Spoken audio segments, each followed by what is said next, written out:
So I have this painting in my classroom that says, "Always share your chicken leg." It is a painting I created to remind me of what might be the most impactful memory of my entire life. I visited Botswana when I was 19 years old and about to go into my second year of college. We spent the first 2 weeks of our trip working at a feeding station just outside of the capital of Gaborone. It was at this feeding station that all of the kids within this village would come and spend their days. But the most important part of our day was serving them all lunch. Keep in mind during the story is that for most of these kids at this feeding station, this meal that we were serving them was the only meal that they would get for the entire day. So on one of these days in particular, I am in the back serving the kids. There is a long line of kids waiting to get their foods. We're serving them chicken, rice, and maybe some veggies. But eventually we ran out of food and there were still dozens of kids left in line. It was a really heartbreaking sign to see all of these kids walking away with their empty plates. But then I started to notice something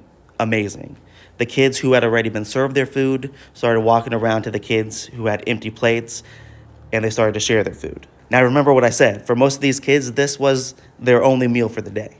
After cleaning up in the back, I went out and sat among the kids. One of the kids noticed that I was not eating, so he came up to me and he handed me one of his chicken legs. Even though there was a good chance that this kid was not gonna have another meal for the rest of the day, he saw me not eating and he decided to share. And that is why I keep this painting up in my classroom, to remind me that I may not always have a lot, but I have enough to share.